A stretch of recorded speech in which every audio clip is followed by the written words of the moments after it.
Tac, calme-toi. Je me permets juste, du coup, j'excuse ma collègue Sandrine qui a pris du retard sur des dossiers, donc elle ne sera pas avec nous. Et j'enregistre du coup la session. Donc, si jamais certains ou certaines, d'ailleurs, je crois, préfèrent ne pas être vus, vous pouvez couper la caméra si vous le souhaitez. Véronique, je vous laisse laisser la parole à qui vous souhaitez, sachant que vous avez Alors les moi, après, participants j'ai sur le Ariane côté. sur Eh ben, mes petites Entendu. vignettes. Donc, Ariane Boileau, gérante du gîte de groupe de Rochemulé dans la commune de Sainte-Agathe. Donc, comme vous, 10e saison, ouverture mai 2022. Et bon, voilà, capacité 12 lits, 4 chambres, donc c'est assez familial, sportif, etc. Et voilà. Ariane, même punition. Enfin, c'est pas une punition, mais même chose. Je vous fais vous passer la parole les unes, oui, les unes, hein, normalement, aux autres. Eh bien, Marie, alors? Oui, bonjour, Marie Rodari, propriétaire d'une maison dans les bois de Ravel, pour laquelle j'espère une ouverture en chambre d'hôte au printemps 2023. 3 chambres d'hôte dans un premier temps. Marie, pareil. Et Valérie? Je passe le relais à Valérie, mais je crois qu'elle a coupé son micro. Ah oui. C'est bon. Bonjour, Valérie Gobillard, les chambres d'hôtes, le Clos-Gouet, la Moissa. Alors, je crois que je connais toutes celles qui se sont présentées. Quoi dire? 2 chambres d'hôtes et moi, ça a 19 ans d'activité. Donc, l'année prochaine, on fêtera nos 20 ans. Ça se fête, vraiment. Ben oui. J'y pense. Pareil, Valérie. Après, oui, je vois, il y a d'autres noms, Mm. mais en fait, je ne vois pas des visages. Je vois quelqu'un à micro ouvert, Madame Brugère, Monsieur Brugère, du coup, je ne sais pas. Du coup, c'est madame. Et en fait, moi, je ne sais pas pourquoi je ne peux jamais mettre ma caméra. Mais je pense... Ah oui, c'est vrai. Et je pense, Valérie, on s'est déjà vu. Je suis Elodie, la boutique La Planète d'Elo à Thiers. Et je pense que c'est vous qui êtes Ben alors, on s'est vu. dernière. Il n'y a pas longtemps, on a discuté ensemble que je vous ai acheté le petit cœur, le Exactement. grand cœur. Le grand cœur en bois. Exactement. Voilà, d'accord, ok. Donc, voilà. Donc, moi, c'est Elodie Brugère. Désolée, j'arrive pas à mettre la caméra. Donc, j'ai une boutique à Thiers, place du Pirou, une boutique de créateurs. Donc, je regroupe 14 créateurs différents, bientôt 16 d'ici la fin de l'année. Donc, c'est toute la création artisanale et toute la création artisanale et puis faite avec des objets issus du recyclage, en fait. Pas sur tous les créateurs, mais la plupart. Voilà. Et du coup, après, il doit nous rester juste 2 personnes. Joël, peut-être?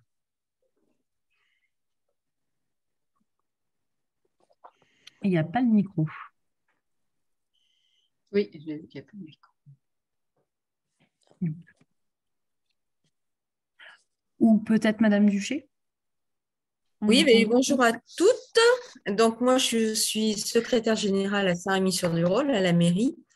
J'ai voulu m'inscrire dans ce programme de formation au niveau de la démarche qualité. Bon, ce qui m'intéressait, c'était peut-être plus la première session sur la démarche en elle-même telle qu'elle a été expliquée. Et puis, bon, ben, quand on commence quelque chose, en général, on va jusqu'au bout. Donc voilà, je me suis inscrite pour voir au niveau des partenaires comment ça se passait et avoir une info plus générale à ce sujet-là. Voilà. Et du coup, Joël, pour terminer, alors je ne sais pas si c'est peut-être un problème de micro, éventuellement.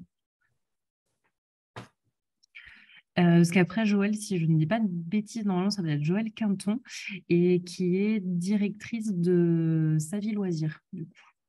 Les villages vacances? Oui, tout à fait. Oui, oui. Oh, Donc, c'est dommage.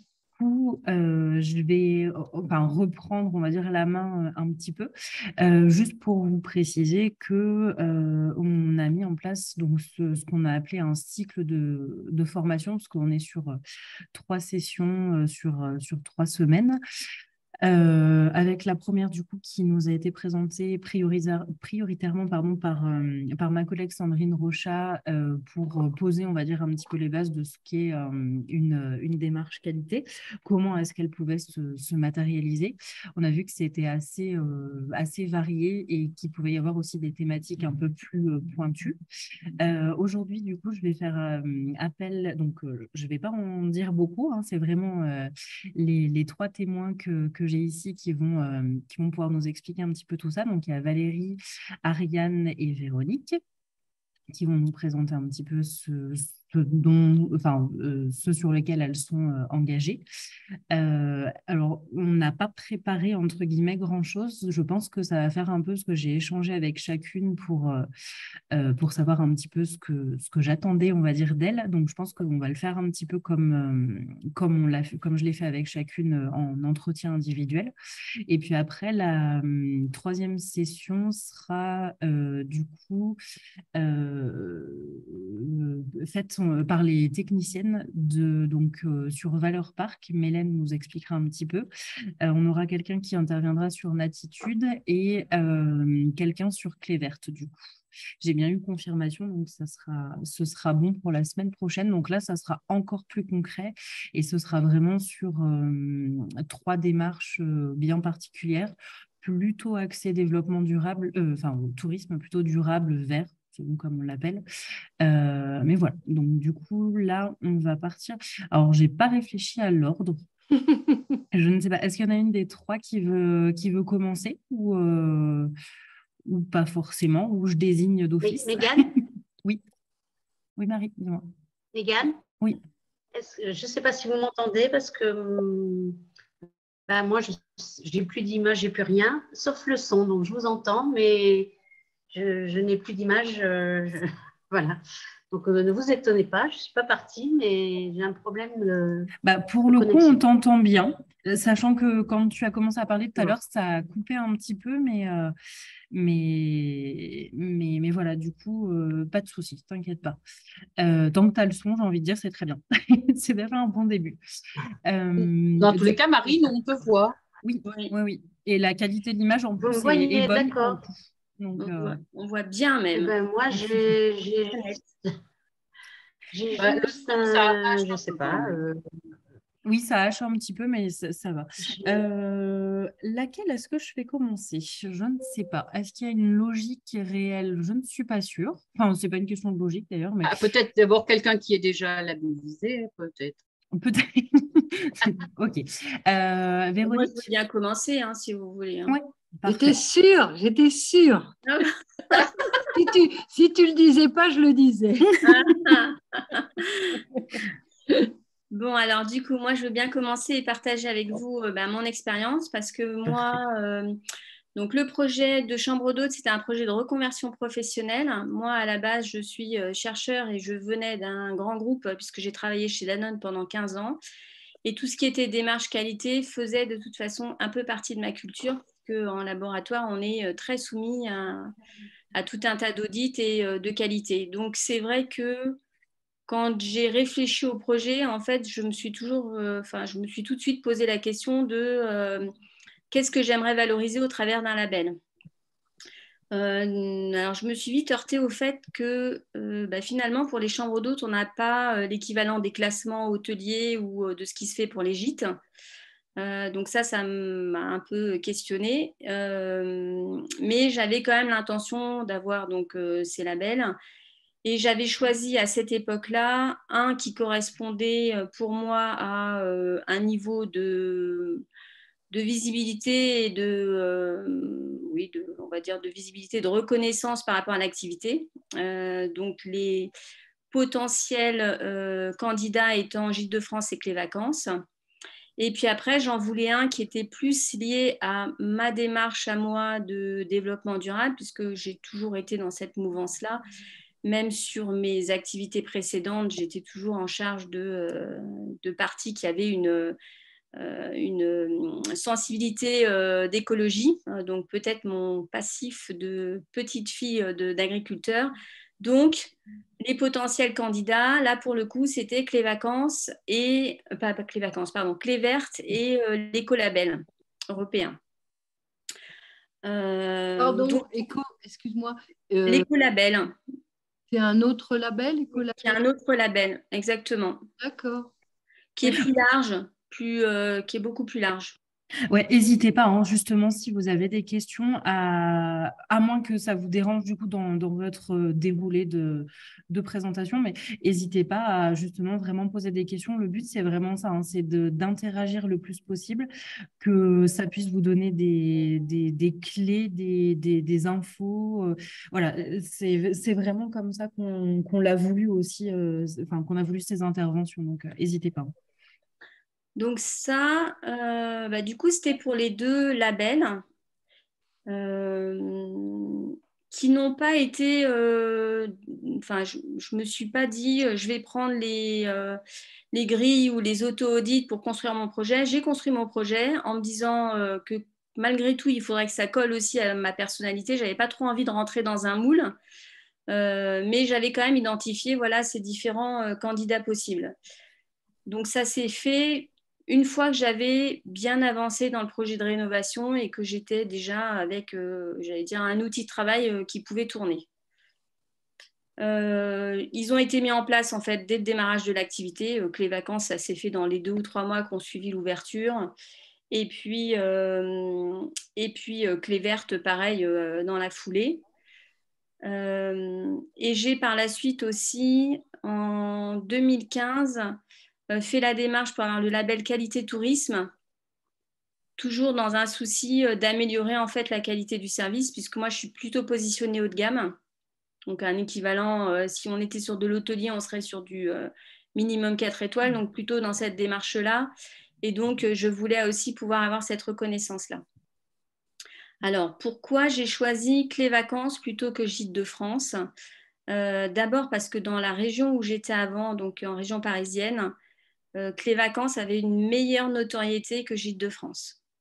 Et du coup, moi, j'avais l'habitude pour mon activité professionnelle d'aller dans des maisons d'hôtes qui étaient plutôt labellisées Clé Vacances et je trouvais que ça correspondait à mes valeurs, à ma philosophie. Mais bon, j'avais quand même pas fermé la porte à Gîtes de France.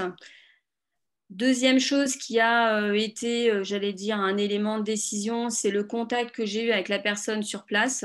En l'occurrence Bruno Vautier qui était le chargé sur Clé Vacances a eu un contact plus étroit, plus d'accompagnement sur le terrain, donc du coup voilà, ça confirmait un petit peu ma position.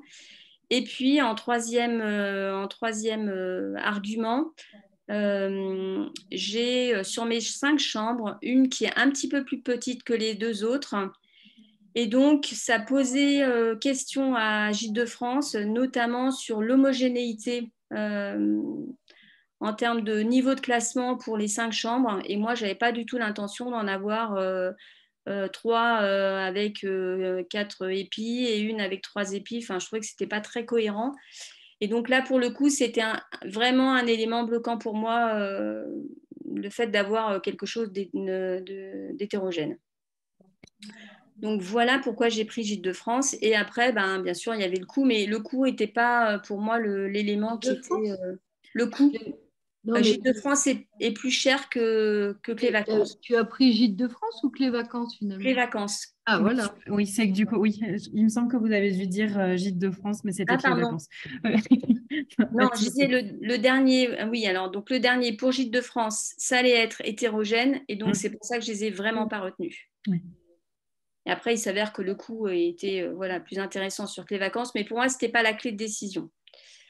Donc ça, c'est pour Clé Vacances.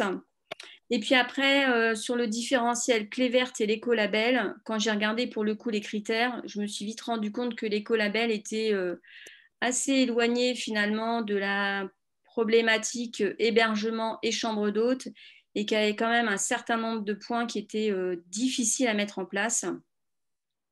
Du style, enfin, je me rappelle à l'époque, j'avais regardé, par exemple, le fait de fumeur, non-fumeur, en gros, on ne pouvait pas fumer même dans le jardin, quoi. Ça, c'était juste, je me suis dit, un truc qui prive de liberté, ce n'est pas ma conception du développement durable. Moi, je voulais quelque chose qui mette en valeur l'engagement, mais pas quelque chose qui soit contraignant punitif ou contraignant. Je voulais quand même qu'on puisse avoir voilà, quelque chose d'intéressant. Et puis, pour le coup, l'accompagnement de Clé Verte par les audits ou par les échanges avec les personnes qui sont en charge des dossiers était vraiment quelque chose qui, moi, me plaisait, c'est-à-dire avec une vraie recherche d'une amélioration continue, d'un vrai contrat de progrès entre eux et nous, avec une vraie volonté de ne pas être bloquant, mais plutôt d'être dans de l'éducation et facilitant par rapport à l'évolution. Bon, et puis le dernier donc, dont je parlais, sur lequel je me suis positionnée en 2015, en fait, bon, qualité tourisme, il y a une grille, on rentre dans la grille ou pas, et puis voilà, on est un peu moins, c'est juste go no go, quoi. Il y a moins cette démarche en fait de progression, on va dire. Alors après, j'étais déjà très très bien positionnée. Je crois que j'avais plus de 98% de satisfaction. Donc c'est vrai que du coup, moi, je me suis retrouvée un peu au taquet. Et en même temps, je pense qu'on peut malgré tout s'améliorer. Mais par rapport à la grille, ce n'est pas prévu. Bon. Oui, qualité tourisme, du coup, c'est beaucoup plus dans l'idée de, en fait, analyser, on va dire, à un instant T, quelle est votre démarche et si oui ou non, elle est qualitative. Mais en effet, il y a beaucoup, beaucoup moins l'idée d'accompagnement ou de progrès qu'il peut y avoir justement dans les autres, comme vous avez pu l'évoquer. C'est ça, quoi. Exactement. Voilà, on est dans le standard ou on n'est pas dans le standard. Et si on n'y est pas ou si on peut améliorer quelque chose, à partir du moment où on passe un certain seuil, bon ben voilà, c'est fait et on ne revient pas dessus. Donc ça, c'est un peu dommage. Que vous dire d'autre? Une attitude. Alors après, voilà, après il y a les marques. Donc ensuite, bon, moi vous l'aurez compris, je suis toujours dans une démarche d'améliorer et la visibilité et mon implantation dans le territoire et puis de m'améliorer aussi en termes de services. Donc, j'ai cherché en fait des marques aussi qui pouvaient correspondre à la maison. Il s'est trouvé que sur le territoire, il y avait, alors je vais parler, on a des associations aussi sur le territoire dont on fait partie avec Valérie notamment. Mais là, je vais parler des marques. Donc, en l'occurrence, moi, j'avais comme marque sur le territoire Natitude, qui était avant une marque portée par la région. Mais du coup, vous aurez un peu plus de détails avec je crois que c'est Michel qui vous fait la présentation la semaine prochaine. Donc, je ne vais pas rentrer dans le détail de ce qu'était la marque et comment elle a évolué. Mais c'était quand même pour moi quelque chose d'important parce qu'il y avait aussi un attachement fort à la région et porteur des valeurs de la région. Donc, quand moi je suis revenue ici en région Auvergne par rapport à la région parisienne, j'avais aussi envie de valoriser cette région. Donc, du coup, c'était logique par rapport à ça. Et puis, j'ai une autre marque qui est portée par une association, mais qui là est un peu plus nationale, voire internationale, puisque ça fonctionne aussi avec les pays limitrophes de la France. C'est la marque qui s'appelle Guest & House, qui est plutôt un réseau de propriétaires de maisons d'hôtes haut de gamme et qui se connaît pour pouvoir se recommander et puis créer en gros des circuits pour les visiteurs de la France. Alors, ces marques-là, elles sont importantes pour moi, donc encore une fois, sur des territoires, donc soit sur la partie Auvergne, soit sur la partie France. Et elles sont aussi importantes pour moi par rapport au fait de ne pas rester seule, en fait, très clairement. Donc, un côté, voilà, club de propriétaires, on va dire, que je trouve très important. Un réseau. Réseau, exactement. Et puis, dernière chose que j'ai fait sur les marques, et là, c'est plutôt un réseau donc, qui est connu sur l'hébergement, un équivalent de Relais et Châteaux, si vous les connaissez. Donc, moi, je suis membre des collectionneurs, donc qui était avant Château et Hôtel Collection, qui est un réseau privé d'hôtels et restaurants indépendants. Et donc là, encore une fois, c'était vraiment pour m'associer à une marque forte au niveau national et international.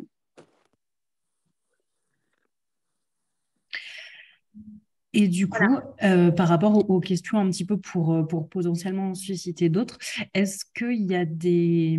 Alors, quand je dis marque, entendez marque, label, classement, parce que c'est long à chaque fois à dire, dans les démarches du moins que vous avez engagées, est-ce qu'il y en a plusieurs qui, au fil des années, vous ont paru finalement moins intéressantes et que vous avez arrêté? Ou est-ce que du coup, tout a toujours été... parce que moi, de ce que je retire de là, c'est surtout qu'il y a une idée de respecter vos valeurs personnelles et enfin, que vos valeurs puissent s'appliquer, ou l'inverse d'ailleurs, que la démarche puisse s'appliquer à vos valeurs et pas les corrompre, entre guillemets.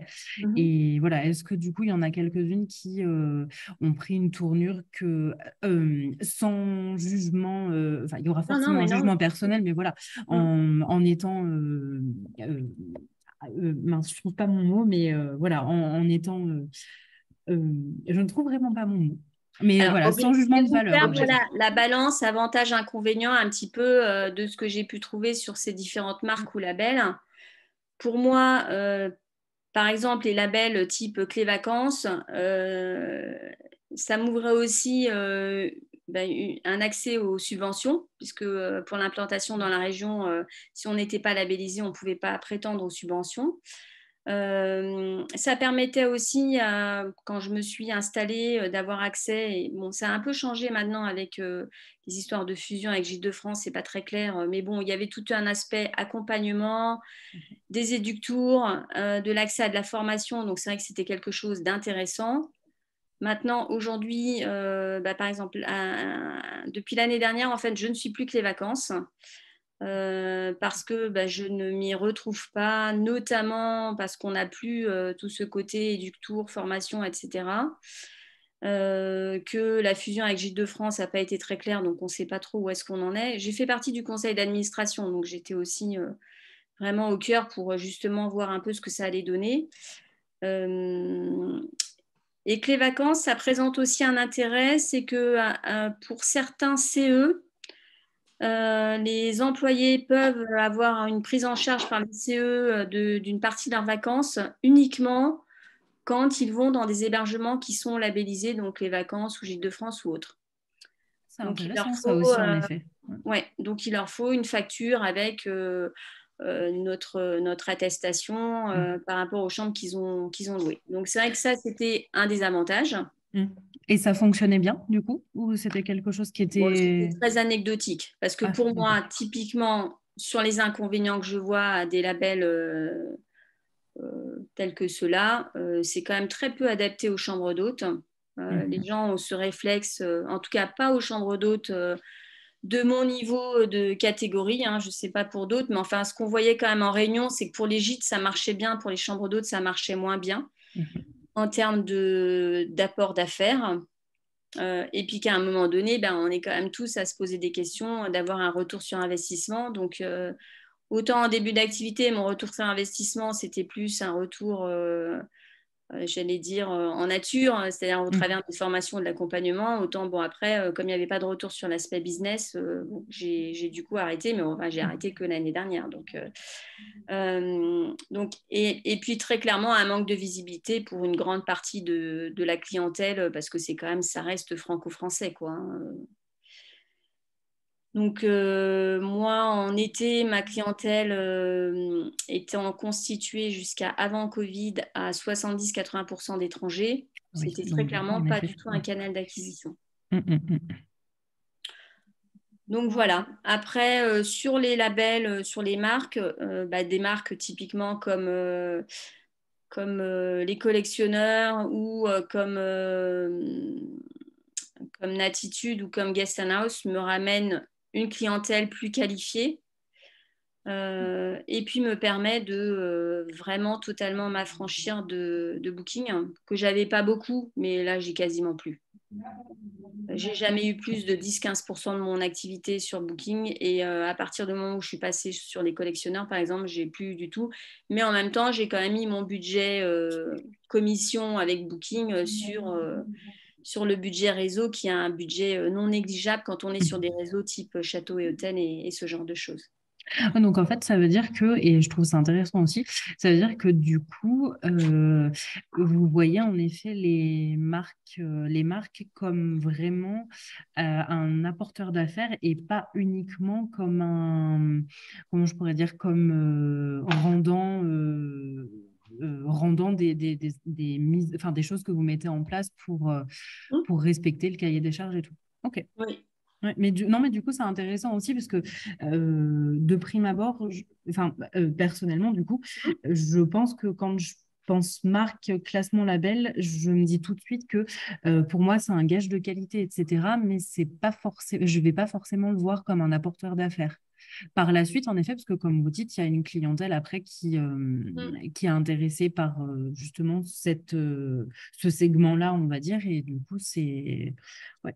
L'intérêt aussi, c'est que chaque marque a quand même sa spécificité. Une clientèle qualifiée dans le sens où, et c'est pour ça, je pense que alors, Gîtes de France, avant, n'avait pas ce qu'ils ont maintenant, là, les City, je ne sais plus comment ils appellent ça, la City Break, et tout ça, voilà.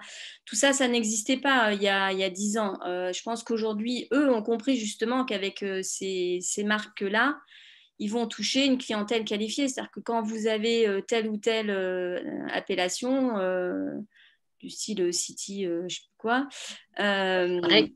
City Break, voilà. Quand vous avez City Break, eh ben, très clairement, les gens, ils savent exactement où ils vont aller. C'est-à-dire qu'une clientèle City Break de Gîtes de France, ce n'est pas la clientèle qui va chercher une maison perdue dans la campagne. On sait exactement. Et du coup, c'est là où ça peut être un bon apporteur d'affaires parce que la personne en plus qui vient chez vous, comme elle est parfaitement canalisée sur votre produit, c'est en plus quelqu'un qui va revenir. Et ben du coup après je pense je vous laisse finir et je laisse les participants poser des questions s'il faut, mais après je pense qu'on verra par exemple avec Ariane pour en avoir parlé avec elle. Je pense qu'il y a des fois où c'est peut-être pas toujours, enfin Ariane, vous m'arrêterez si je dis des bêtises, mais on verra avec votre cas, on va dire que c'est pas toujours ce qu'on pourrait penser en ayant tel label. On se dit que justement, enfin, on espère du moins accueillir une clientèle. Là, on est quand même très axé tourisme vert ou durable. Donc, on s'attend à avoir justement une clientèle qui va avoir ces aspirations-là. Et en fait, on se rend compte dans les faits que finalement, c'est pas toujours le cas. Après, très clairement. Oui. Ça se vérifie pas toujours, mais je pense qu'il y a quand même quelques exemples qui... Très clairement.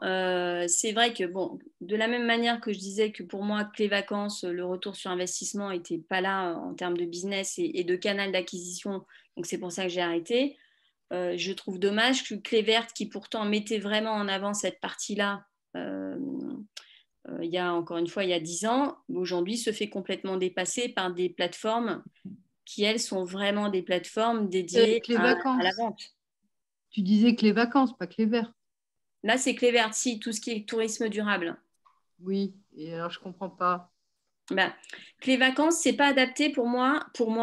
Clé Vacances n'est pas adapté à de la chambre d'hôte de mon niveau à moi. D'accord, oui, non, mais c'est parce que tu as dit Clé Verte. Alors, donc je dis, Clé Vacances n'est pas adapté à des chambres d'hôte de mon niveau et Clé Verte, là pour le coup, a raté complètement le marché d'être un portail de référence pour des gens qui voudraient louer dans des établissements développement durable et se fait complètement bouffer le marché par les Va au Vert et compagnie, alors plus Va au Vert maintenant, mais Wigo Greener, les Hortense et toutes ces nouvelles marques qui arrivent sur le marché. Alors que c'est un label quand même, et c'est quand même dommage. Oui, mais ce n'est pas une plateforme.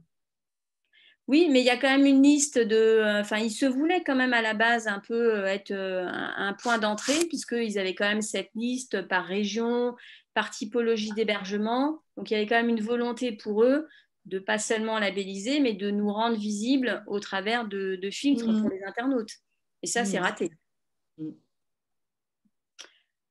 Voilà, donc moi j'ai fini. Après, je peux vous donner un peu des ordres d'idées en termes de tarifs, mais je ne sais pas si du coup les personnes qui sont là, bon, à chaque fois, il y a la cotisation annuelle et les frais d'audit, hein, notamment pour Qualité Tourisme et pour Clé Verte. Donc, on a les années avec audit et les années sans audit. Donc, les années avec audit sont plus chères que les années sans audit. Aïe. Voilà. Tu continues, tu as maintenu la qualité tourisme, en fait, ça t'apporte… Alors, je n'ai pas maintenu Qualité Tourisme parce que typiquement, je trouve qu'il n'y a pas du tout de suivi et je trouve ça dommage. Ben oui, moi, en fait, c'était l'année où ils ont relancé, là, et je leur ai fait ce retour-là. En fait, il y a aucune… Mais rien du tout. Hein. Tu peux demander à tes hôtes ou quoi. Je pense que c'est tellement national, en fait, et ça n'a tellement pas été mis… et puis, encore une fois, pour moi, c'est institutionnel, donc c'est un poil différent. Comme on disait, en fait, c'est que, voilà, encore une fois, c'est un audit qui est fait à un instant T où on vous dit si vous rentrez dans… Parce que là, pour le coup, c'est vraiment rentrer dans les cases ou pas. Et ça n'apporte en effet rien, même sur peut-être, comme vous disiez, sur une éventuelle évolution ou voilà, aller encore plus loin, on va dire.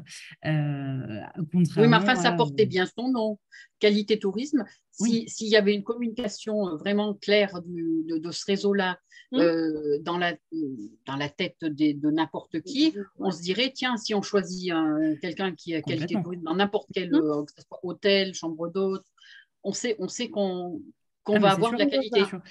Et puis, Qualité en fait, Tourisme… ils n'ont aucune communication. Ah oui, mais complètement pas. Non, je pense qu'en fait, c'est pas forcément, c'est pas une question d'être dans leur intérêt, mais c'est pas quelque chose en effet qui fait partie de leur mission, je pense. Eux, c'est plus enfin, j'imagine du moins, c'est d'avoir un nombre X d'audits peut-être par an et donc d'adhérents à ce label. Mais après, oui, il n'y a pas de, je pense pas qu'il y ait d'idée. Avoir du nombre pour faire quoi? Pour garantir d'une certaine qualité, etc. Mais je suis bien d'accord avec vous. Hein, par contre, visiblement, pour avoir discuté moi avec quelqu'un qui était un peu sur la partie Atout France, puisque c'est eux à la base qui chapeautent un peu tout ça. Oui. C'était aussi pour mettre en avant, pour les instances du tourisme, mettre en avant la France comme une destination avec X qualitative établissements qui sont labellisés, etc. Mais effectivement, moi, ce que j'ai pas aimé, donc c'est il n'y a pas de progression, puis en plus, on a zéro interaction, enfin vraiment zéro interaction. Alors, pour celles qui sont sur des coffrets, je crois qu'à un moment donné, alors je ne sais plus si c'est des Smartbox, Wonderbox ou je ne sais pas quoi, ils avaient voulu monter des coffrets un peu comme ça thématiques, et notamment ceux avec la marque Qualité Tourisme, puisque moi j'avais été approchée. Tout comme à un moment donné, ils avaient aussi cette même volonté avec les séjours étoilés, avec les macarons Michelin et ce genre de choses. Donc visiblement, ça avait été une démarche à un moment donné portée par Atout France. Oui, mais clairement, ça n'a pas été plus loin que ça. Hein. Oui, puis ce qui aurait été pour le coup logique, parce qu'en effet, quand on arrive sur des choses un petit peu qualitatives, ça semble logique de mettre en face du coup des prestataires parce que il me semble, j'en suis quasiment sûre, que le label Qualité Tourisme, pour le coup, est un des plus pointus, on va dire, à obtenir. Et qu'en général, quand on a des labels peut-être plus classiques, on va dire, comme ne serait-ce que Gîtes de France ou même Clé Verte, etc., il y a de très fortes chances que si on a déjà ces labels ou classements-là, on aille dans le sens, on va dire, de Qualité Tourisme, parce qu'il est c'est un des plus exigeants. Donc c'est vrai que ça aurait été logique, mais je suis pas sûre qu'il y ait bien des moyens, malheureusement, qui soient mis dessus. Non. Et voilà, c'est peut-être pour ça que ça pêche, on va dire, un petit peu. Donc voilà, donc moi j'ai abandonné et Qualité Tourisme et Clé Vacances pour les raisons que j'ai exposées tout à l'heure. En fait, si je dois parler derrière toi, en fait, j'ai fait les mêmes choix. En fait, il y a quelques années, j'ai abandonné Gîtes de France et là, je viens de répondre à Clé Vacances, pardon, à Qualité Tourisme, comme quoi je ne continuais pas, que je ne désirais pas faire le nouvel audit. Voilà. Du coup, Valérie, je te lance, il n'y a pas de souci. Non, c'était pour faire le parallèle dans tous les cas. Mais du coup, après, on peut poursuivre avec toi si tu le souhaites. Alors, Valérie, du coup, on a pris, entre guillemets, un peu pas le contre-pied, mais Valérie a été engagée dans pas mal de classements, labels, etc. Et en fait, du coup, justement, elle y est un peu, comme elle vient de le dire rapidement, elle y est un peu revenue dessus. Et du coup, ça pourrait sembler un peu idiot, entre guillemets, ou inintéressant de la faire intervenir parce qu'elle a plus énormément de labels. Mais après, j'ai trouvé que c'était quand même intéressant parce que justement, ça peut avoir un autre point de vue, pourquoi est-ce que j'avais choisi ceci, parce qu'au début, enfin, je ne spoile pas, mais tu les as forcément choisis parce que, un peu comme Véronique, ça rentrait dans tes valeurs, etc. Puis ça vous permet aussi, je pense, dans les premières années de vous faire connaître aussi. Et après, en fait, on finit, je pense, avec les années aussi par s'en détacher un petit peu. Et voilà, c'est dans ce cadre-là. Donc, vous inquiétez pas si Valérie dit qu'elle a potentiellement arrêté beaucoup de labels. Je suis après, je ne faisais pas partie de beaucoup plus. J'en ai fait moins que... J'étais pas beaucoup moins de labels que Véro, quoi. C'était Gîtes de France et ce que je venais juste de dire précédemment. Après, je suis toujours adhérente à Esprit Latitude, ou voilà, mais dans tous les cas, ou même à des qu'on ne peut pas qualifier de labels, mais qui sont des réseaux comme Toscane d'Auvergne, etc. Et où je privilégie aujourd'hui plus quelque chose qui soit local, c'est-à-dire mon implication ou à la MDT, ou voilà. Et je pense que c'est pas forcément avec une recherche effectivement de clientèle. Enfin, il n'y a pas de portail de réservation ou de choses comme ça, mais c'est pas travailler seul dans son coin. Et ces réseaux-là sont intéressants pour ça, pour comprendre, connaître, bénéficier des fois de la connaissance ou des expériences d'autres personnes, etc. Voilà, moi et effectivement, c'est dans ce sens-là que je perçois les labels. Mais en fait, je fais peut-être un peu la confusion entre le label et le réseau, en fait. Voilà. Et parce que le pur label qui est type Gîtes de France, voilà, ça j'ai quitté. En même temps, je me posais des questions.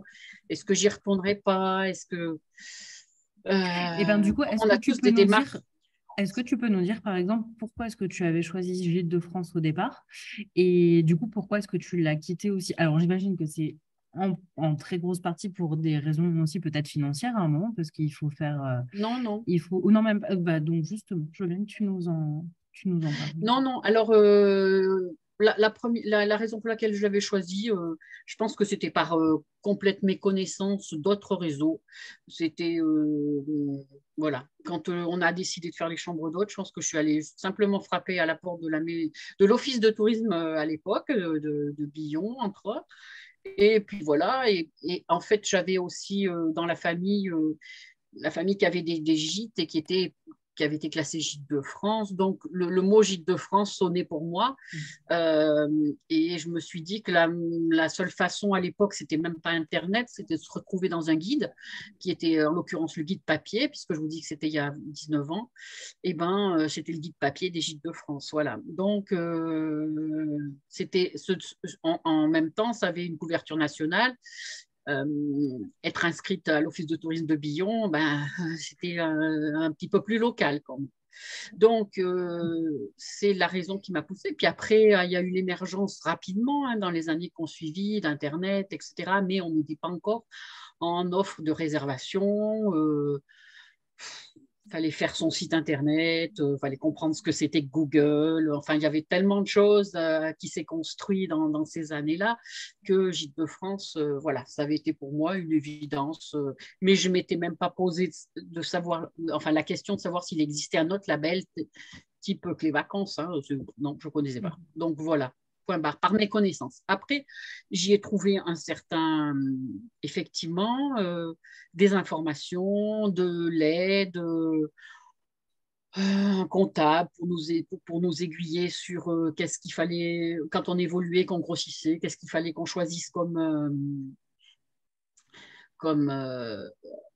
statut, enfin, toutes ces questions-là qui étaient, mais aussi des formations, des rencontres, voilà, c'est plus peut-être ça qui m'a apporté quelque chose, effectivement, que le nombre de réservations. Il était très compliqué de savoir quand quelqu'un te téléphonait, s'il t'avait trouvé sur quelque chose, quand il te disait je vous ai trouvé sur Internet. Oui, bon, c'est vaste.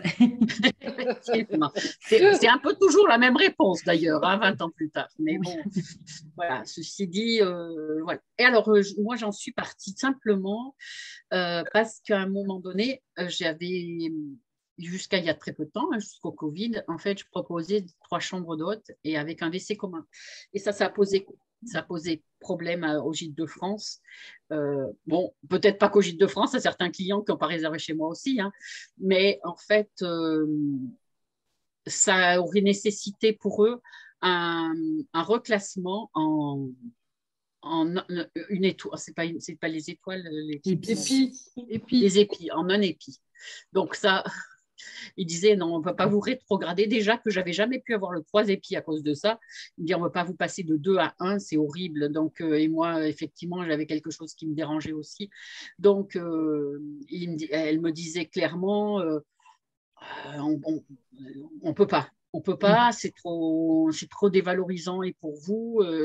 Oui, c'est vrai qu'il vaut mieux pas l'avoir en effet et à la rigueur mettre, je sais pas si par contre dans la communication c'est possible ou pas, mais à la rigueur mettre que vous étiez anciennement 2 épis, c'était mieux, oui, je pense en termes d'image que de mettre qu'un épi.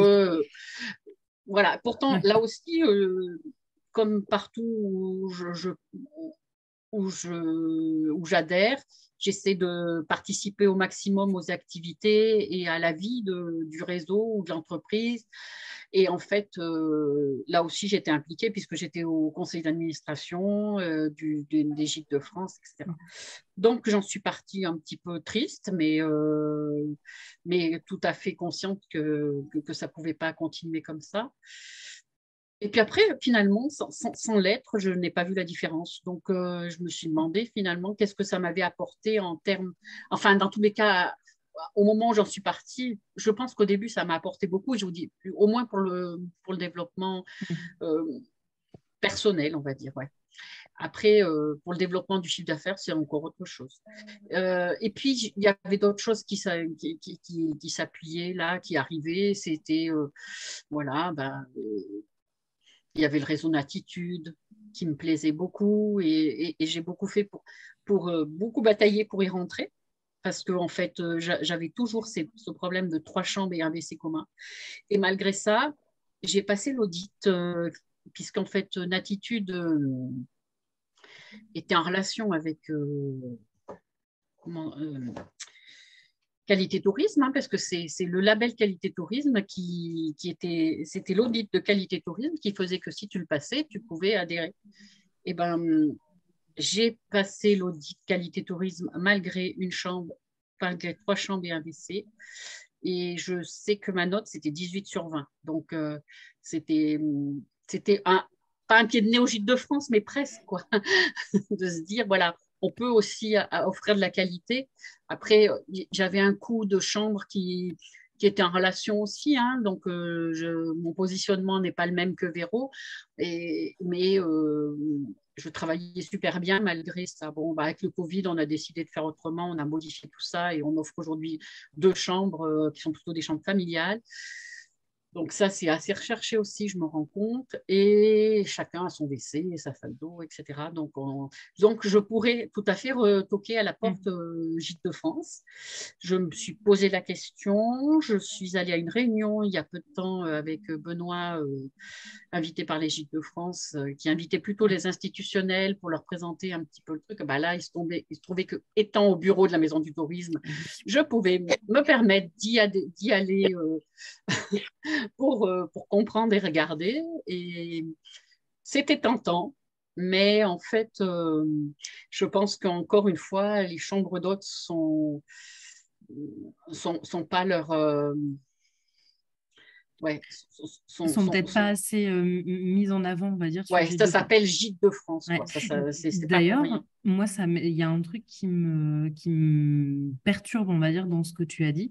C'est la première phrase, c'est-à-dire que toi, quand tu as décidé de monter une chambre d'hôte, tu as tout de suite pensé à Gîte de France, alors que c'était il y a 20 ans. Et je me dis que déjà, à l'heure actuelle,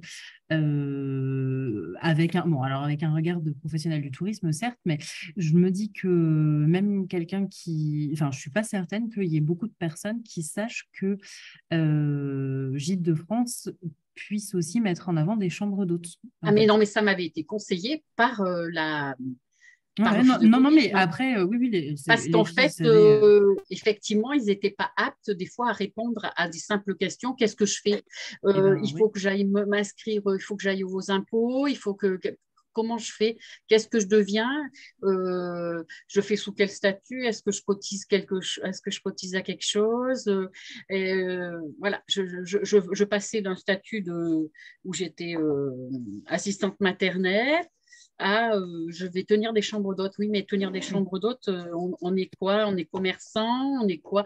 Enfin voilà. Et en fait, c'était pas la maison du tourisme, c'est l'office de tourisme. Elles n'étaient pas là pour me répondre. Elles n'avaient pas les réponses. Et oui, bien sûr. Et elles m'ont dit, adressez-vous, voilà. Gîte de France va vous répondre et c'est comme ça que je suis allée vers eux. Mais j'ai même pas cherché à avoir ni des subventions, ni même des aides, des conseils. On avait déjà fait les travaux et on était ouverts ou prêts à ouvrir. Enfin, on était même ouverts. Oui, voilà.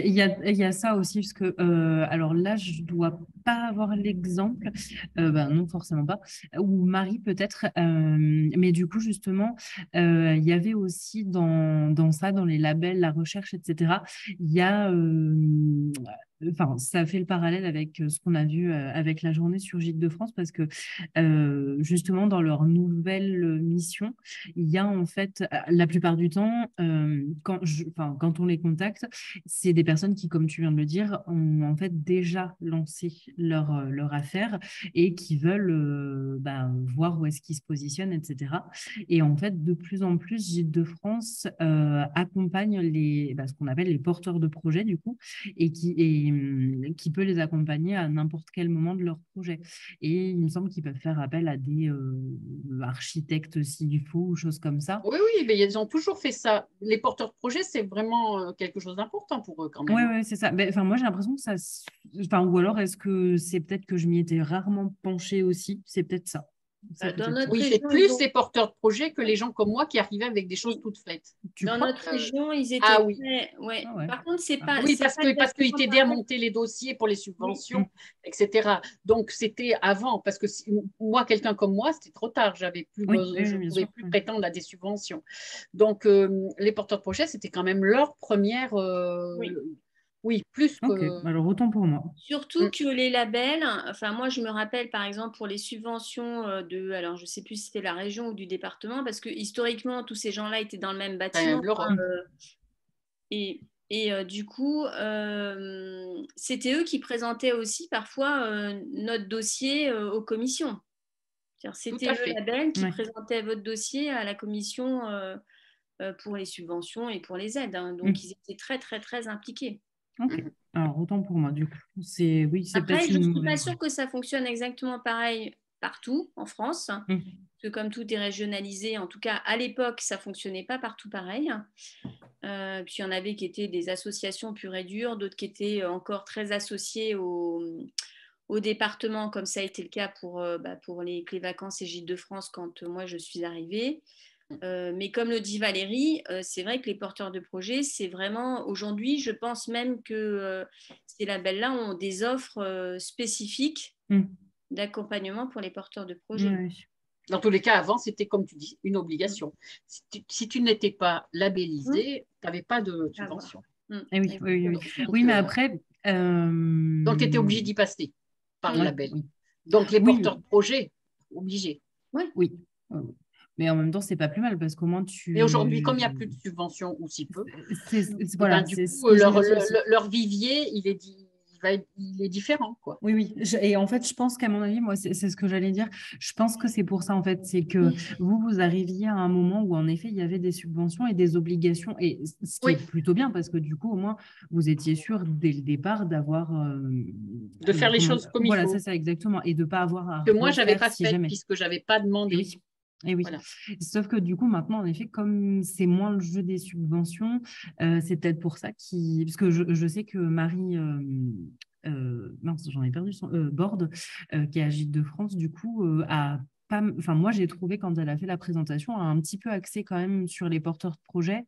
Et Madame Marlet, qui est la directrice aussi, quand je l'avais eue au téléphone et que je lui avais dit qu'on pouvait éventuellement lui permettre de présenter Gîtes de France, etc. Elle, en fait, aurait voulu vraiment qu'on fasse participer des porteurs de projets. Et je lui dis, oui, mais le souci, c'est que nous, les porteurs de projets, en tant qu'office, oui, on les connaît souvent voilà, c'est pas vraiment vers nous, en fait, finalement, qui viennent c'est plus la mairie. Et en effet, comme tu dis, ils viennent une fois que tout est en place pour se faire connaître, référencer, etc. Mais donc voilà, du coup. Puis après, aujourd'hui, il y a aussi sur le marché tellement de marques, de portails et autres aussi. que bon, il y en a certains qui vous diront, moi de toute façon, ça m'intéresse pas. Hein, c'est sûr. C'est sûr. Et comme il y a, enfin c'est pas. Alors quand je dis la carotte, c'est pas négatif. Hein. Au contraire, moi je le vois vraiment très positivement. Mais comme il n'y a plus en effet cette carotte de subvention, ils sont obligés peut-être les Gîtes de France d'aller chercher dans peut-être du plus qualitatif ou un accompagnement encore plus professionnel, plus poussé, etc., etc. Donc, Madame Duché, j'ai vu qu'il y avait une petite main levée. Oui, alors oui, je vais intervenir maintenant si ça ne vous embête pas, parce que j'ai une autre réunion à 15h et je suis obligée de vous quitter. Alors, j'ai trouvé très intéressant ce retour d'expérience, au moins pour les 2 premières personnes. Je pense qu'après, ça va être la même chose. Nous, du côté de la collectivité, donc de la commune de Saint-Rémy, on a aussi ces labels, hein, mais c'est des labels, label Pavillon Bleu, label Station Verte, label Territoire de jeu 2024, qu'on a obtenu aussi l'année dernière. Il faut les faire vivre, ces labels, et pour les faire vivre, c'est compliqué, hein, parce qu'il faut trouver des choses un petit peu atypiques. Et alors, au niveau des subventions et des porteurs de projets, nous, on est quand même encore dans ce cadre-là, c'est-à-dire qu'on dépose des dossiers. Et le fait d'être labellisé Pavillon Bleu, par exemple, en 2021, on a déposé un dossier pour aménager toute la plage qui était labellisée. Bon, c'était quand même 100 000 € de travaux. Hein. On a été accompagné très bien, à 80% par le département et par la région. Donc voilà, le fait d'être labellisé, ça ouvre des portes, nous, au niveau de la collectivité, dans plein de domaines. Hein. C'est sûr. Par contre, oui, je trouve très bien, il y a des labels et que je ne connaissais pas, des marques. Bon, Natitude, je la connaissais parce qu'on a un village de vacances qui est 3 étoiles aujourd'hui, qui avait été refait dans les années 2014-2015, en grande partie, puisqu'il y avait 70 chalets, il y en a 58 qui ont été refaits. Et à l'époque, Michel Pourchet était déjà là, puisque je crois qu'elle est la semaine prochaine à votre visio, et nous avait accompagnés justement pour les subventions. Et c'était dans le cadre de la marque Natitude. Et il fallait, à l'époque, en 2014, qu'on ait un village de vacances 3 étoiles, mais qui soit adossé à un espace bien-être, d'où le projet qu'a porté la communauté de communes, à l'époque Tiers Communauté, pour faire l'espace bien-être à Saint-Rémy. Ouais, à l'époque, ça se corrélait, quoi. D'accord. Ouais. Aujourd'hui, oui, marque qualité tourisme, forcément, nous, ça nous intéresse parce que Saint-Rémy était commune touristique jusqu'en 2012. Elle a perdu cette qualité de commune touristique parce qu'à l'époque, et c'est depuis 2012 où l'accouchement est long, là, l'Office du tourisme n'était pas classé. Et pour maintenir notre qualification commune touristique, il fallait que l'Office du tourisme soit classé. Bon, je vous passerai tout un tas de choses. C'est pour ça aujourd'hui que on est très intéressé par le fait que la Maison du tourisme fasse cette démarche qualité pour espérer à court terme redevenir commune touristique et dans la foulée, essayer d'avoir la qualité de station de tourisme, puisque notre camping est un 4 étoiles et notre village vacances devrait passer en 2023 en 4 étoiles aussi, puisqu'on fait une autre tranche de travaux, là, où les 12 chalets qui n'avaient pas été initialement changés vont l'être au cours de l'hiver et avant la saison 2023. Voilà ce que je voulais vous dire. Et je pense qu'il y a les marques et les labels et tout ce qu'on veut. Bon, il ne faut pas qu'il y en ait trop non plus, parce qu'après, on s'y perd. Bon, certes, pavillon bleu, station verte, il n'y a pas de souci. Le passage s'est fait relativement facilement parce que le dossier pavillon bleu est quand même assez solide et assez difficile à constituer. Pour ça, on a eu l'aide de Sandrine Isambard à la communauté de communes Tiers de Montagne. Mais il ne faut pas aller au-delà d'un certain seuil parce que dans les petites collectivités, on n'a pas des services dédiés. Et après, il faut, comme je disais tout à l'heure, il faut y faire vivre. Et il faut maintenir justement la qualité qu'on souhaite et pour faire venir les touristes, essayer de… nous, le but aussi, c'était faire venir des touristes, ouvrir des périodes beaucoup plus larges au niveau du village de vacances et du camping, ne plus avoir de lit froid, enfin essayer d'avoir des remontées importantes sur la commune, hein, parce qu'il y a quand même 1,2 million, entre 1,2 million et 1,5 million qui se répandent sur la commune et les environs. Donc, c'est important. Voilà, ce sur quoi je voulais vous donner une petite info. Oui, merci à vous en tout cas. Et puis, la semaine prochaine, moi, je serai présente aussi à cette 3e session. Et si on peut revoir en replay pour que je vois les 4 autres intervenantes. Il y a juste Ariane du coup qui sera après et éventuellement si d'autres personnes dans l'assemblée veulent comme vous échanger, c'est toujours intéressant parce qu'en plus vous avez le point de vue en effet commune, donc c'est pas tout à fait non plus non mais on retrouve quand même certains côtés et je trouve que c'est bien. L'idée derrière ou les valeurs un petit peu aussi. Donc oui, bien sûr. Et ben du coup, merci de votre participation et à la semaine prochaine. À la semaine prochaine. Au revoir. Au revoir. Au revoir. Du coup, Ariane, pour finir. Alors, moi, j'ai fait partie des porteurs de projets en 2010 où il y avait assez peu de gîtes de groupe dans le Livradois-Forez, en tout cas dans le Nord. Et on a monté le dossier avec Gîtes de France. On avait été à une réunion de Gîtes de France et qui avait parlé justement des porteurs de projets. Et donc, on ne s'est pas posé de questions. On y est allé. Et donc, ça a été vraiment formidable. Formidable. On a monté, pour vous dire, on a monté le projet en 5 jours ouvrables.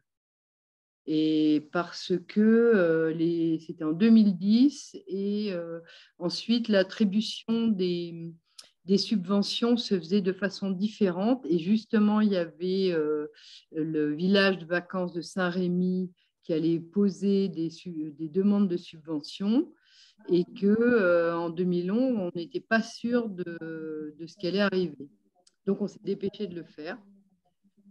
Et puis du coup, on est en partenariat avec eux depuis 10 ans, en fait, parce que c'est l'échange, un partenariat pendant 10 ans. Et c'était donc sur la base d'un éco-gîte 3 épis. Est-ce que vous pouvez redonner le nom de votre gîte, s'il vous plaît ? C'est Gîte de groupe Rochemulé à Sainte-Agathe. Voilà, donc on est gîte et éco-gîte chez Gîtes de France. 3 épis et par rapport à la démarche qualité, justement, en 2019, ils nous ont fait passer l'audit pour 3 étoiles nationales. Donc, on est 3 épis, 3 étoiles maintenant. Donc, voilà pourquoi on était chez Gîtes de France. Et puis, on s'est félicité de l'efficacité et puis de la bonne réputation et de la clientèle qu'ils nous ont apporté. Ce qui est plus vrai maintenant parce qu'au début, on proposait les repas. Donc, on louait un peu comme des chambres d'hôtes, en fait. Hein. Au début, on l'appelait gîte d'hôtes parce qu'on louait chambre par chambre. Et on avait beaucoup de randonneurs, de vététistes, de sportifs, en fait. Et puis, on a évolué en 2000, juste avant le Covid. On a senti qu'il fallait changer un petit peu les choses et maintenant, c'est une location en réalité. Donc, au niveau d'autres labels, il y avait Tourisme Handicap qui était pareil dans le lot des subventions en corrélation avec Gîtes de France. Donc, on a accueilli, on continue à accueillir des groupes handicap, mais de plus en plus, en fait, des groupes ou des familles qui ont une personne en situation de handicap dans leur groupe. Donc, voilà, ça, c'est le deuxième label. Et vous avez combien de pictogrammes, du coup 4. On a 4 pictogrammes et ceux qu'on n'a jamais accueillis, c'est les sourds et malentendants. Jamais. Sinon, on a eu beaucoup de non-voyants et puis de polyhandicapés et comme je vous disais, de personnes dans des groupes ou des familles en situation de handicap. Donc, nous, de toute façon, c'était nos convictions et puis offrir aussi une offre élargie à tout type de clientèle. Et voilà. Alors, les avantages, c'est ça, ouvrir à tous. Les inconvénients, c'est que parfois, leurs critères sont un peu pointus et un peu exagérés. Et ce n'est pas moi qui le dis, c'est les personnes en situation de handicap. Ils disent non, non, mais ça, on n'a pas besoin, parce que la barre, elle doit être comme ci ou comme ça, voilà. Et pour nous, c'était facile, puisque c'était une rénovation, mais en fait, c'était une reconstruction. Donc, c'était facile de mettre les normes requises. Alors, quoi d'autre? Oui, alors donc, Clé Verte, ça, c'est en 2015. C'est après donc, on a ouvert en 2012, donc 3 ans après, on a fait une demande d'adhésion à Clé Verte. Et en fait, pour moi, ça n'a jamais été une plateforme, ça a été un label. Mais c'est vrai que maintenant, ils se sont fait squeezer, ça, je suis tout à fait d'accord. Et donc, l'avantage, c'est que on a quand même pas mal d'aides au niveau des référencements, des dossiers de presse.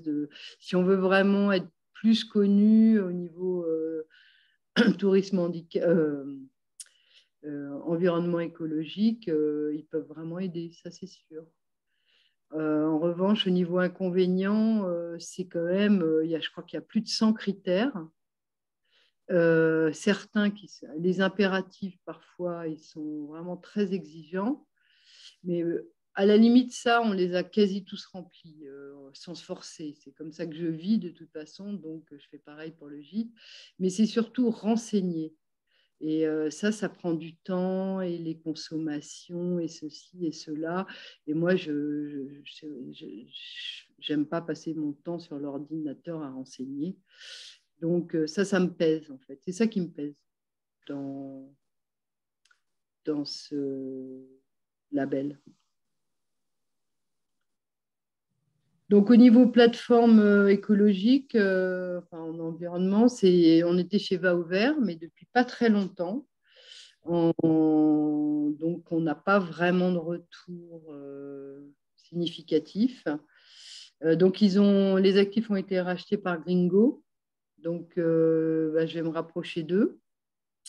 Voilà, parce que je cherche une plateforme dédiée à l'environnement, parce que ce que je disais à Mégane au téléphone, c'est vrai que je pense que dans notre cas, c'est très important, parce qu'au niveau de la reconstruction du gîte, tout est absolument pensé par rapport à l'environnement écologique, à l'impact sur le lieu, aux matériaux utilisés.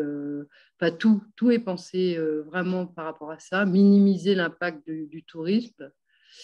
Et que c'est important d'avoir une plateforme, je pense, pour dédiée à ça. Parce que Gîtes de France, l'éco-gîte, bon, c'est un peu léger, hein. Et puis sur leur site, c'est pas franchement, ça se détache pas. De la même façon que vous dites que les chambres d'hôtes se détachent pas beaucoup, ben, le côté éco-gîte non plus, je trouve. Ça apporte. Les gens viennent au gîte via Gîtes de France parce que c'est beau, parce que c'est propre et parce que ça fait neuf. Voilà. C'est pas parce que c'est écolo.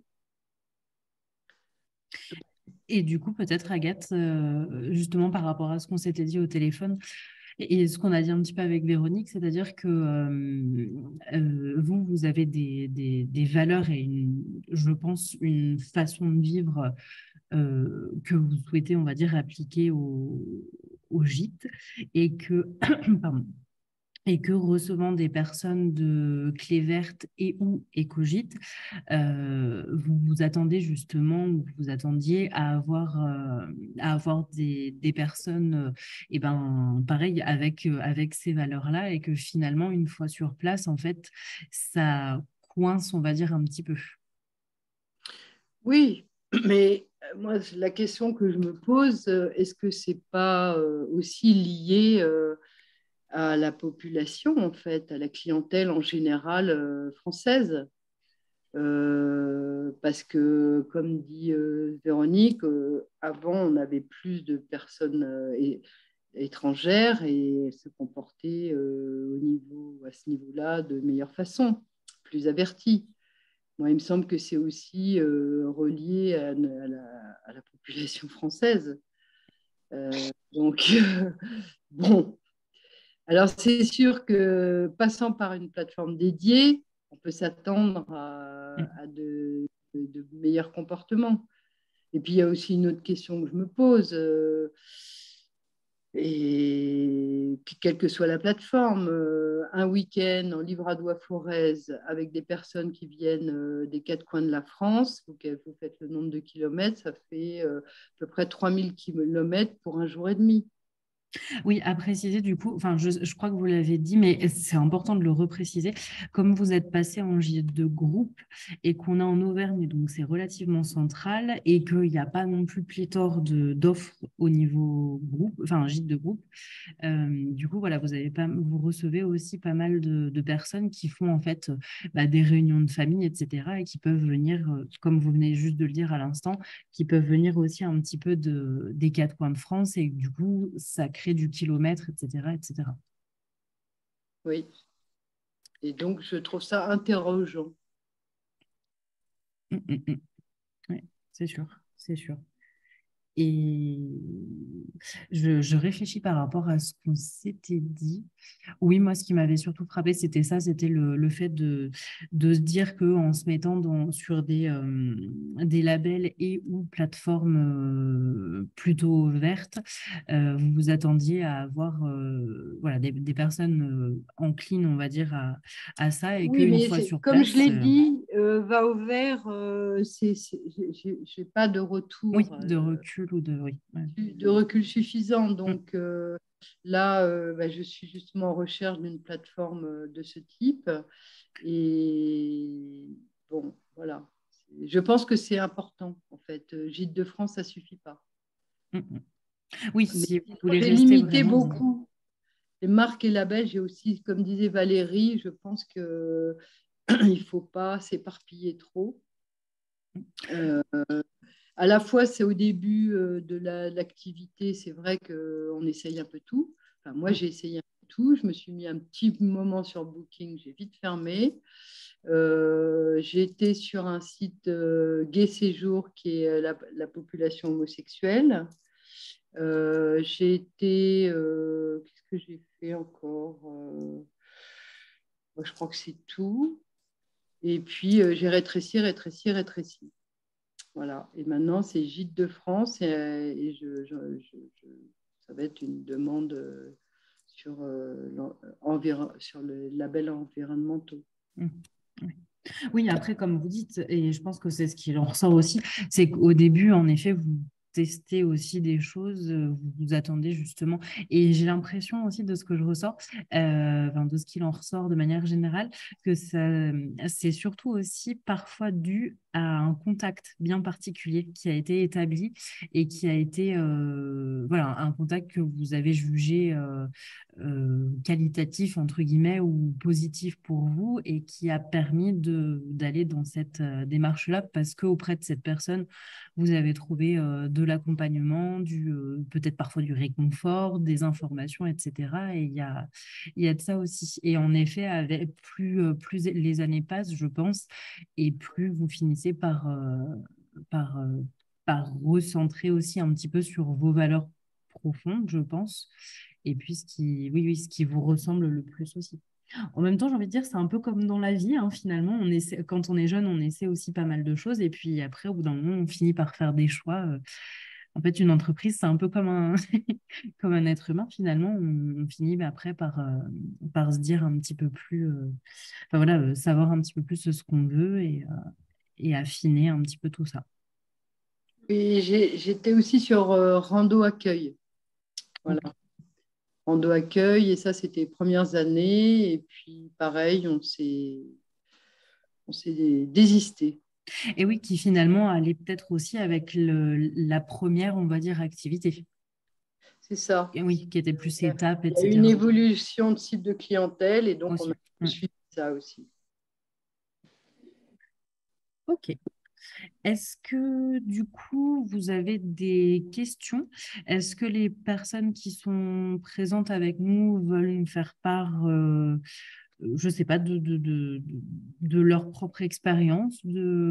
Marie, toi qui es pour le coup porteuse de projet, est-ce que tu as éventuellement des questions, je ne sais pas, en termes de coûts, par exemple, ou comment se passe telle chose que les filles ont peut-être pas forcément dit, mais du coup, voilà, ce genre de choses, comment ça se passe? Est-ce que c'est un audit ou est-ce que c'est une visite? Voilà.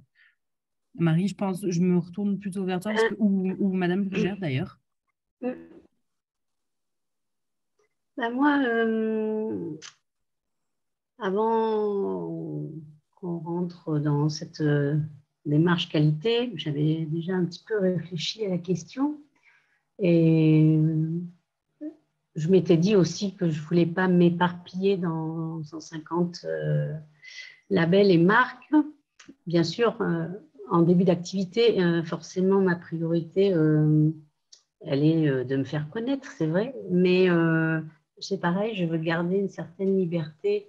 Je n'ai pas envie qu'on m'impose des choses. Alors moi-même aussi, depuis plus de 30 ans, j'ai une façon de vivre en cohérence avec mon environnement. Donc, je me dis que ma démarche sera aussi de, quelque part, de montrer aux gens qu'on peut passer des vacances agréables, un séjour agréable et confortable tout en ayant peu d'impact sur son environnement. Donc, je me dis que ça peut avoir une petite démarche éducative. J'espère que les gens qui seront passés par chez moi, effectivement, après, se diront, bah, tiens, il y avait des choses qui étaient mises en place à cet endroit que je pourrais peut-être mettre en place chez moi. Voilà, ça serait ma petite participation. Ça serait chouette. Donc, effectivement, il y avait le label Gîtes de France qui m'intéressait parce que j'avais cru comprendre que leurs offres en chambre d'hôte n'étaient pas si étoffées que ça. Donc, ça pouvait être intéressant de participer à ça. J'avais aussi donc déjà contacté par mail la personne de chez Natitude il y a quelque temps. Et puis pareil, suite à une visio qu'on avait fait avec Christophe sur les plateformes vertes comme WeGo Green Air, Gringo, et puis je ne sais plus, il y en avait une autre.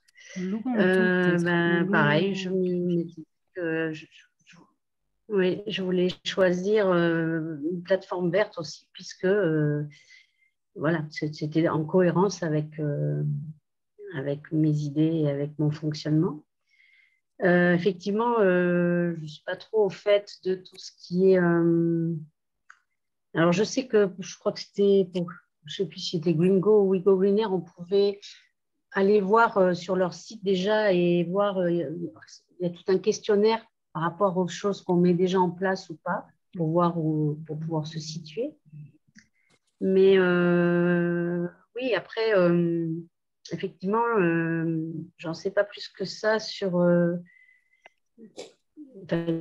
j'imagine qu'il y a une première visite, effectivement, avec un représentant du label et qu'après... Ben oui, mais si tu as besoin... Retour sur je ne crois pas qu'il y ait encore des aides, mais si tu veux des aides, c'est avant, c'est sûr. Mais je crois pas qu'il y ait grand-chose. Non, il n'y a plus d'aide. Non, il n'y a pas d'aide. Non, il n'y a plus d'aide. Non, il n'y a plus d'aide. Que ce soit la région, département ou même, je me suis interrogée par rapport à tourisme et handicap, puisque dans un deuxième temps, je voulais ouvrir un gîte pour les personnes à mobilité réduite. Donc, j'avais appelé tourisme et handicap. Non, maintenant, les subventions, elles sont réservées dans le cadre du handicap uniquement à quelqu'un qui est lui-même handicapé et veut faire des travaux pour aménager son domicile. D'accord. Non, mais après, oui, mais les questions que je peux avoir, c'est effectivement, est-ce que dans les labels que vous avez cités, comme je pense à Gîtes de France, Gringo, est-ce qu'il y a une première visite qui se fait avec un représentant du label et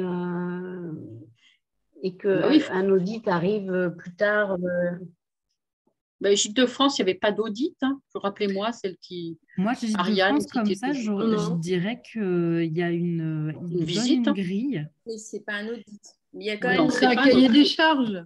Oui, c'est ça. Il donne une grille ou un cahier des charges qui vous permet déjà de faire un autodiagnostic, en fait, de savoir un peu où est-ce que vous pourriez vous positionner.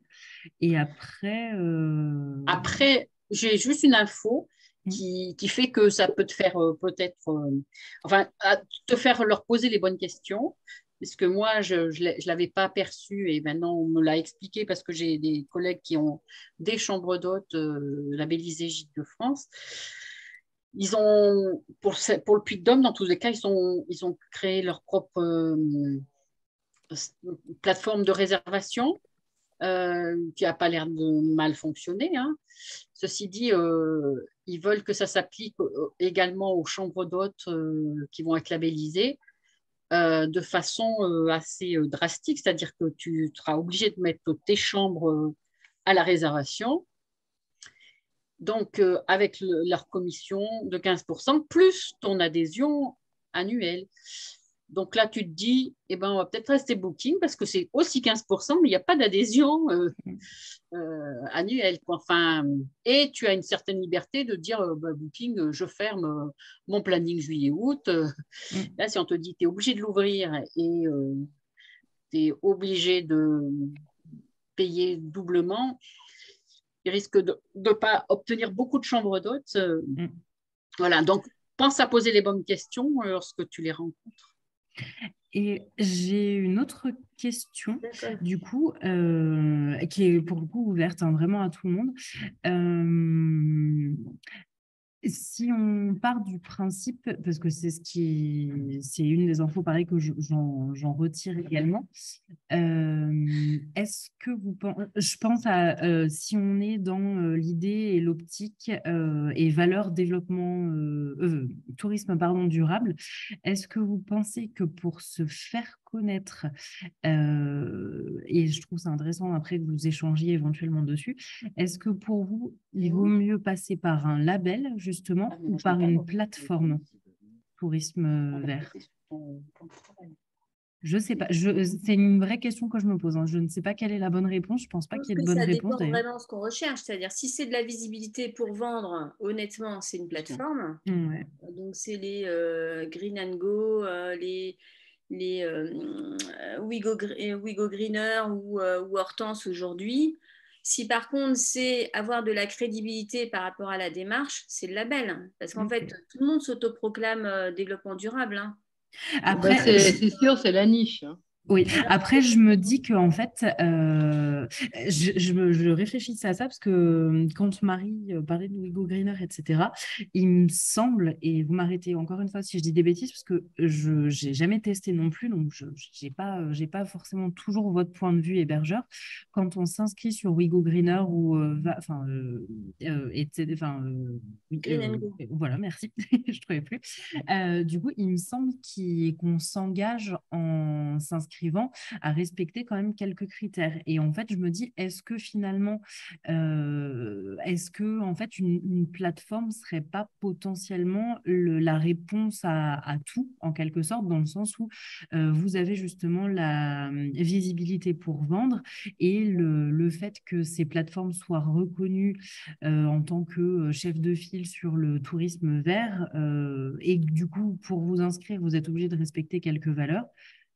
Je ne sais pas si finalement, ce n'est pas un peu redondant avec… C'est du déclaratif. Ouais, c'est ça le truc. Par exemple, moi, je suis sur Wigo Greener, donc on a la possibilité de s'évaluer avec leur système de Green Score. Ouais. Si on n'est pas, je crois que c'est 3 sur 5, eux ont en plus un produit d'accompagnement pour qu'on puisse passer au-delà et donc pouvoir être présent sur la plateforme. Après, c'est du déclaratif. Oui, c'est ça. Comme je le disais tout à l'heure, tout le monde se déclare dans la démarche. Ce n'est pas parce que vous avez des savons qui ont été faits par la petite savonnerie du coin. Oui, c'est pas que ça, quoi. Ils ne sont pas forcément bio, d'ailleurs. Donc, c'est vrai qu'un label, il y a quelqu'un qui se déplace, c'est un vrai audit. Alors après, c'est lourd, hein, parce qu'effectivement, il faut remplir les cases. C'est une démarche d'amélioration continue. C'est-à-dire que ce n'est pas parce qu'à l'instant T, on était bon qu'on est bon l'année suivante. Parce que comme le disait Ariane tout à l'heure, les critères, d'abord, il y a des nouveaux critères. Les critères impératifs, il y en a des nouveaux aussi. C'est-à-dire qu'il y a 5 ans, ils n'étaient pas impératifs. Maintenant, ils sont impératifs. Donc, c'est aussi un contrat et un engagement de faire mieux. C'est-à-dire qu'on n'est pas, c'est pas parce qu'on a le cachet qui dit c'est bon, vous avez passé le truc, que hop, c'est bon, ça roule pour les 25 prochaines années. Oui, et puis il y a les projets. Ils vous demandent toujours en audit qu'est-ce que vous avez comme plan de projet prochaine. Oui, je suis d'accord, mais ça, c'est déjà.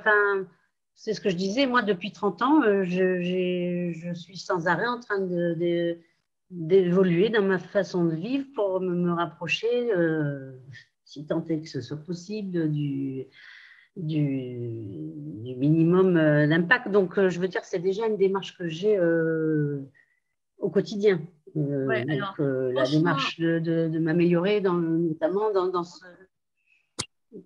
Après, on ne peut pas mettre tout en œuvre en même temps, hein, ne serait-ce que pour des questions de budget, mais voilà, il y a toujours des choses on peut toujours s'améliorer, que ce soit au niveau énergétique, au niveau consommation, au niveau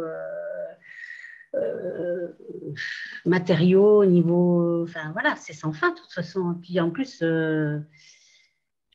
c'est des domaines aussi où il y a beaucoup d'évolution aussi. Oui, tout à fait. Non, mais c'est pour ça moi, j'ai fait la démarche de loger mes chambres d'hôtes avec du mobilier chiné, recyclé, restauré. Voilà. Voilà. Il n'y a que la literie qui sera neuve. Le reste, c'est tout du mobilier de seconde vie qui a été réhabilité au bout des chambres. Voilà, je suis toujours dans une perpétuelle démarche voilà, d'avoir un impact Non, mais du coup, ça veut dire que ce ne sera pas difficile. Du coup, ça veut dire que ce ne sera pas difficile d'être dans cette démarche-là. Après, moi, la question de Mégane qui était de dire est-ce qu'on peut switcher de l'un vers l'autre, pour moi, l'objectif, il n'est pas le même. Oui, c'est ça. C'est qu'en effet, comme quelqu'un, un organisme qui est j'allais dire, validé et accrédité pour pouvoir donner le label, et à ce moment-là, on va vers Clé Verte ou l'écolabel. Soit on veut juste afficher en termes de visibilité une démarche et donc pouvoir être vendu pour une clientèle qui va au travers de ces portails normalement être aussi partager nos valeurs. Et donc là, c'est le portail. Mais le portail, ça reste du déclaratif. Donc si moi demain, c'est comme les tests qu'on trouve dans les magazines, hein, vous savez très bien quoi vous devez répondre pour avoir la réponse avec les triangles ou les ronds en fonction de ce que vous voulez être. Hein, donc honnêtement, après, nous, on a nos valeurs, donc on sait ce qu'on fait, mais on sait qu'on va être aussi mélangé avec des personnes qui ne seront pas 100% dans la même démarche. C'est ce que je disais tout à l'heure avec les savons. Maintenant, tout le monde met du savon solide et puis je ne sais quoi dans les chambres, là, du lin lavé, du lin froissé, parce que c'est tendance. Je ne suis pas sûre que si on va décortiquer l'ensemble de la démarche, on est vraiment sur des gens qui pourraient avoir le label. Après, ça peut peut-être être... Elle choisit, hein, c'est elle qui choisit à la fin. Oui, c'est ça. Après, ça peut peut-être être aussi, je me dis, pourquoi pas... Justement... Vas-y, Marie, vas-y. Non, pardon. Non, mais vas-y, je t'en prie. Alors, je me demandais, moi, par contre, au niveau de la clientèle, si c'est si clair que ça dans sa tête, que les plateformes, justement, dites vertes, parce que moi-même, je l'ignorais, je pensais qu'il y avait, ce n'était pas juste déclaratif, qu'il y avait un contrôle derrière, et je me dis que la clientèle n'est peut-être pas non plus très au courant de la différence entre un label qui va venir faire un audit et vérifier la véracité des choses et une plateforme qui se revendique éco-responsable, développement durable, juste sur une déclaration sans être allé vérifier sur place. Quoi. Et bien du coup, en fait, ma remarque va aller vers ce que tu viens de dire. C'est-à-dire qu'en fait, je me dis que finalement, pour quelqu'un qui souhaite... Enfin, en fait, je pense que ça dépend aussi de la volonté, mais pour quelqu'un qui souhaiterait ne pas être rester libre finalement et ne pas être trop contraint pourrait peut-être passer d'abord par une plateforme et puis après par la suite en effet asseoir on va dire ses intentions et se confronter à une vraie grille, à un vrai audit d'un label en fait qui garantirait. Mais Véronique, je pense qu'en effet vous avez très bien confronter, on va dire, les deux, où en effet, la plateforme, c'est de la visibilité et un lieu de vente. Ça reste un lieu de vente et en effet, une plateforme sur lesquelles pour lesquelles on respecte leurs valeurs, etc. Et que le côté label, c'est vraiment le côté démarche continue et projet et certification en fait de tout ce que vous pouvez mettre en place. Et si ça se trouve, en fait, ça veut dire que des personnes qui sont sur We Go Greener, comme c'est que du déclaratif, si on venait à les confronter, on va dire, à un label, peut-être qu'en soi, ils pourraient peut-être pas le passer, quoi. Peut-être pas. Et puis, les exigences de Clé Verte sont très, très hautes. Donc, les plateformes, à mon avis, sont très loin du compte de toute façon. Bien sûr. Oui, c'est sûr. Le but, c'est de vendre, comme dit Véronique. Il faut vendre, il faut avoir une visibilité pour vendre. Donc... Mais voilà, je préférais, parce que ça m'a tilté quand on en parlait, mais je pense que c'était important aussi, en effet, de refaire le point. Et le point et le distinguo aussi entre, justement, plateforme et label qui ont vraiment deux objectifs complètement différents pour le coup. Complètement différents et à la fois... complémentaires. Nous, au bout du compte, on veut retrouver le compte aussi des choses. Hein. C'est sûr, ouais. Oui, non, mais le mieux, ça serait que ça puisse être bon dans les deux sens en même temps. C'est ça. C'est ça. Oui, c'est que du coup, le plus, enfin pas intelligent, mais le mieux, en effet, serait que les plateformes qui permettent, ou que soit que les labels mettent en place des plateformes, ou alors que les plateformes mettent en place, peut-être pas des labels, mais au moins une certification ou une vérification, du moins du déclaratif réel pour bien s'assurer que ce soit le cas, quoi.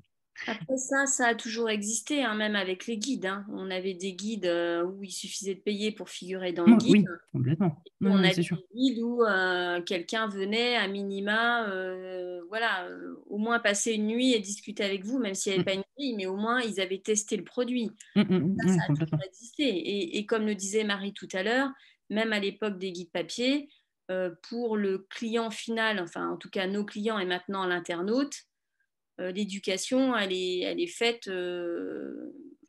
C'est pas visible, quoi. Où on laisse croire que voilà, c'est éprouvé et autres, alors que bon, on sait très bien, enfin en tout cas, nous, professionnels, on le sait, mais l'internaute, il ne le sait pas. C'est sûr.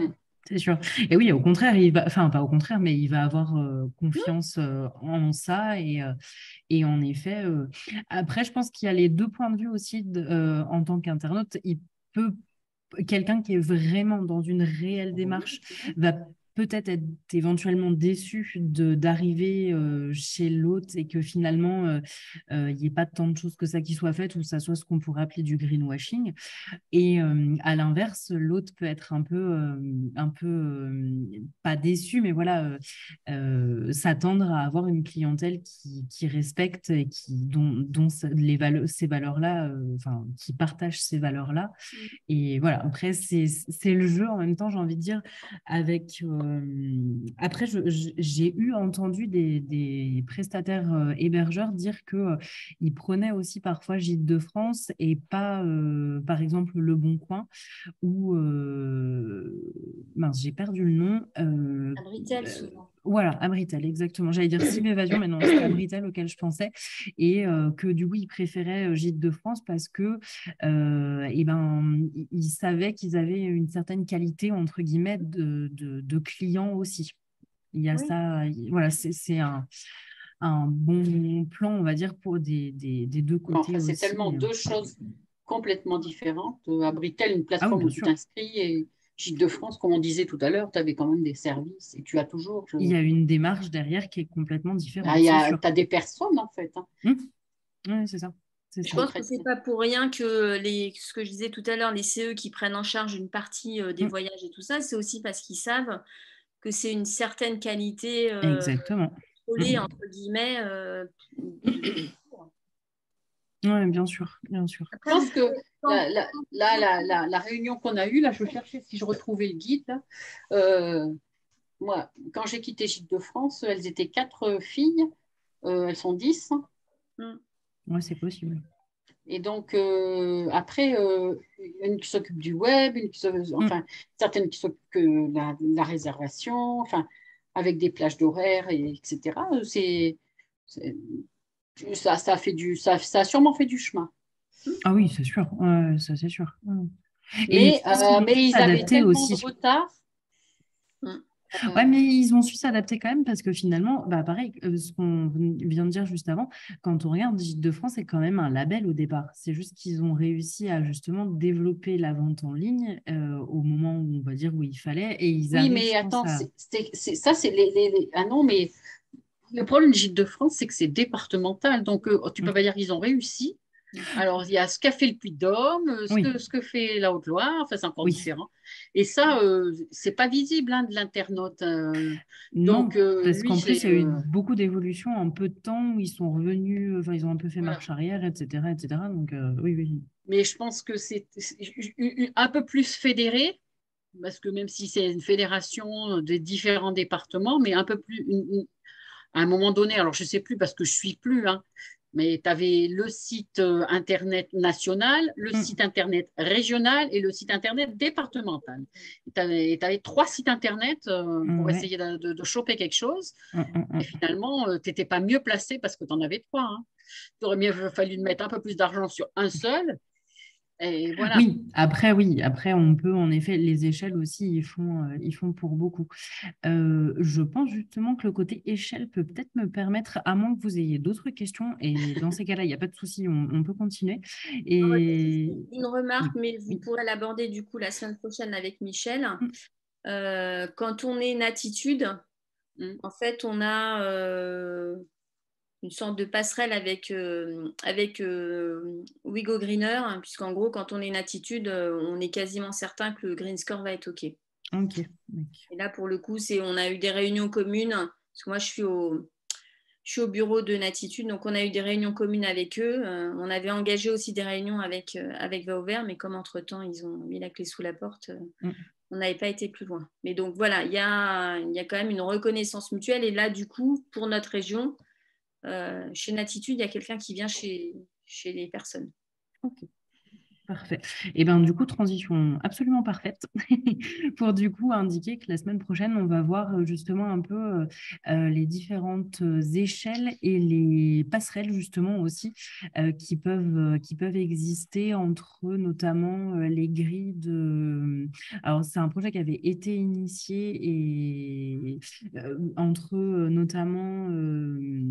je vais y arriver, Valeur Parc, qui est du coup à l'échelle du parc, Natitude qui est à l'échelle régionale du coup, et Clé Verte qui est à l'échelle nationale. Et ça permettra de voir aussi les ponts et passerelles qu'il peut y avoir entre les grilles des uns et des autres. Parce qu'en effet, il y a des fois des critères qui sont très, très semblables entre plusieurs. Et voilà, du coup, je vous invite bien sûr à finir le cycle, comme dirait la secrétaire de Saint-Rémy-sur-du-Rôle. Et puis je reste à votre disposition s'il y a d'autres questions. Et après, je peux vous rebasculer sur les différents témoins de la journée que je remercie bien chaleureusement du coup, pour leur témoignage et leurs infos. Merci pour l'invitation. Merci. Merci. Bonne à journée, bientôt. au revoir. Merci. Bon après-midi. Bonne journée. Merci à vous aussi, au revoir.